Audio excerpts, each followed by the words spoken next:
Okay people, today we have a little bit of a different video again, doing it myself.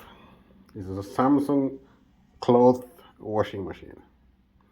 Now I got an error code 5C on it, and it sort of starts and you hear like a sound from the machine, but nothing happens. And if you try to start it, it will fill up with water, and then it comes to a certain point where it needs to spill out that water, and then nothing happens. It just stops and gives an error code. So that 5C or 5E means that there's something wrong with the pump, or that pumps out the water, or the system where the water goes to exit.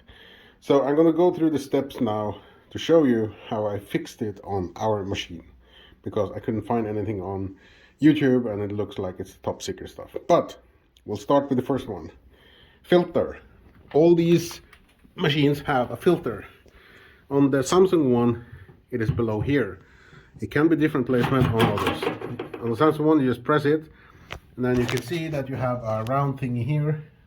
You just turn that anti-clockwise. In my case, it may spill out a bit of water, because I just used it. And this is the filter. And I'm going to show you a picture here that shows you how it looked the first time I took it out. Take that out and clean it. That's step one. Next one is, you can see there's a hole on the left there. That's the exit. That's where the water goes when the pump pushes the water towards the hose at the back of the machine. Check with your finger that there's nothing stuck inside. Now, there is also a small fan at the back. You can try and move that with a long screwdriver. It should not be fluent, it should be like in steps. And if you cannot move it, there is high chance there's something stuck inside it. We'll get to that. Okay, so this chamber should look like this, nice and clean. Okay, make sure it's nice and clean, and clean the filter. Okay, close the hatch on this one. Now, make sure the machine is empty. You can do that by removing the filter, then all the water will exit from the machine. And preferably let it dry out overnight before you do anything. Now, the next step that I'm going to tell you about is really important. Turn off the water of the machine. That's important. The second one is unplug the power cord of the machine. You don't want electricity anywhere near this now. Okay? Now, the next step is to disconnect it from here. Now, the first time you try to remove this, it may be really stuck and really impossible to remove, but it is actually a screwable top part. And this may be different from each of the machines, but in my case, there's a gasket inside that keeps it sealed. I just need to unscrew this to get the hose loose. That was not easy the first time I did it. Okay, so inspect the filter here. This is the inlet of water. You can try and clean that too, it's not so bad in mine. Okay, so put that to the side, like this. Now, we need to tilt the machine on the side for the next part. So I'll just do that and resume the recording. Okay, so now we got it on the side. And you have to be gentle when you put it down. This is heavy, so if you're a woman or not so strong, be two people doing it. I'm kind of okay, so I managed. Now, the easiest way to do this is there are some screws on the bottom here.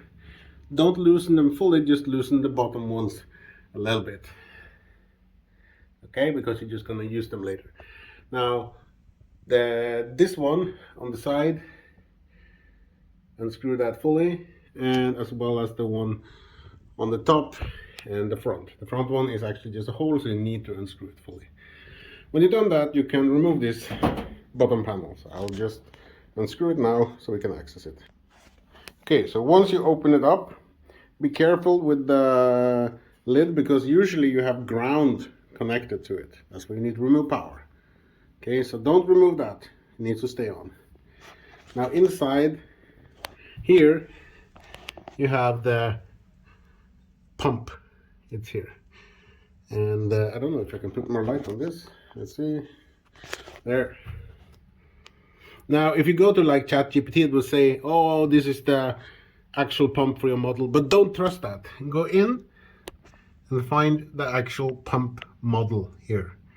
That you can post to ChatGPT or whatever, and you will find exactly the pump you need to order if you need to order one. A new pump is not expensive. It costs like $30 to $40, or in Norway it's like between 200 and 400 crowns. A service of this machine starts at around 2,500 Norwegian crowns. Now there are 3 screws, top and side and bottom. So you remove those, preferably with a long screwdriver. So I'll start doing that now, and I'll show you afterwards. If you want to know, I have a screwdriver with a bit set like this. It's usually okay. I don't know if it's going to record, but we can try.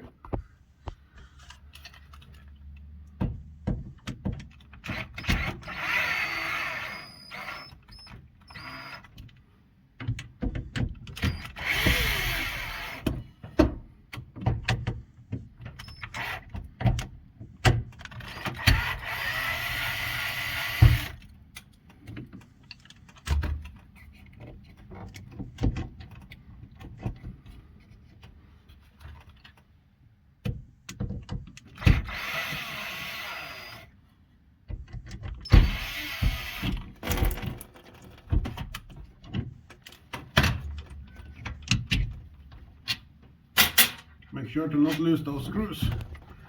So the pump itself is hanging by a power cable. Unless you need to remove it to exchange it, do not attempt to remove the power cable. Now, you saw the fan earlier.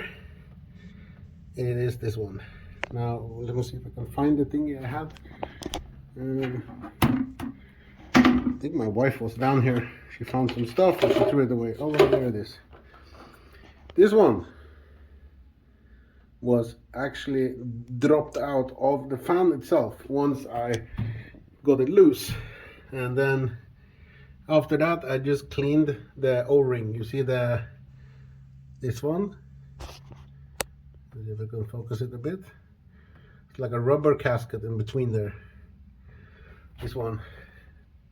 You have to clean that because you need a tight seal once you put it back. So check that the motor is, it should be like snapping when you try to turn it. It should not be even. And make sure there's no gunk or anything like that. Check inside the hole. Everything should be okay. Now, if you had something stuck in here, like I did, clean the gasket around it and just reseat it. And then you just try the machine again. Actually, before that, you need to reverse all the procedures to get it assembled. The easiest way to assemble this is to mount this screw first. Now there are certain places this will go. Make sure it is facing outwards with this part. Otherwise you will not have the correct placements for the bolts easily accessible. It's really important. There should be no gap between the gray and the white plastic here. It should be totally sealed and tight. Okay. So you can see the exit for the water is here. Now this is the inlet for the water. Then you have the exit for the water is on the back. Hard to see, but it's on the back there. And then it goes up. You can see it sort of comes along here and to the back. And of course, since you did not unscrew the bottom ones that holds the lid at the bottom, it's easy to put it back in place. If you did, it's a little bit harder. I recommend putting the screws in first, so you can just rest it and attach it. Okay, so don't forget to tighten the bottom screws. So once that's done, all you need to do is tilt the machine back onto its standing side. If you wonder how I do it, I usually take here and I lift gently, holding here, and then I take my hand under the bottom on this side to get a grip, and then I just tilt it upwards. Okay, so next step, you need to reattach the inlet hose for water, like this.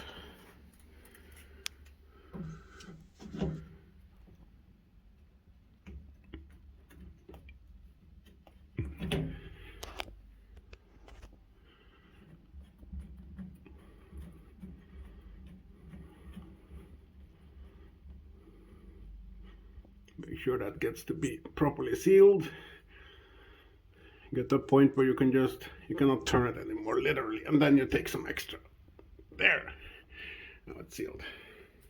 Don't turn on the water yet. Okay. Next part again. Reinsert the filter. For some of these machines, the filter only goes one way. You just have to turn it until it goes into place. There.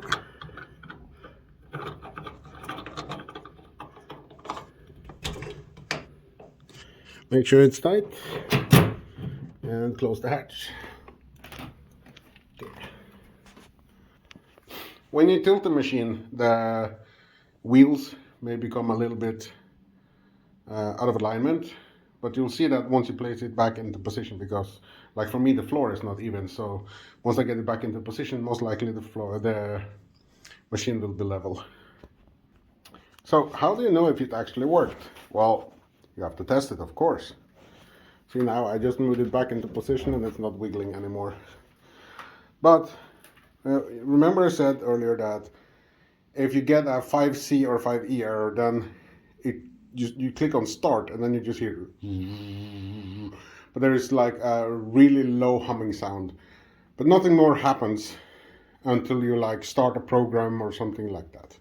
Now there is something else happening when you have fixed the problem, because it do like a self-test. When it does that, there is a lot more action going on, so I'll turn it on.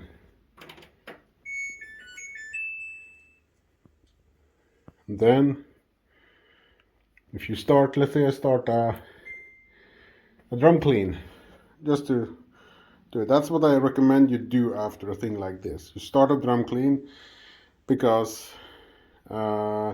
if you only start the rinsing and centrifuge, it will not actually make the water exit. So drum clean and just run that program, and it should flush out any kind of debris that you may have left, hopefully. So, but the thing is, if this was with the error, it would be humming when you press the start button for like maybe 30 seconds. But now that I fixed the problem and press start, so once you start it on the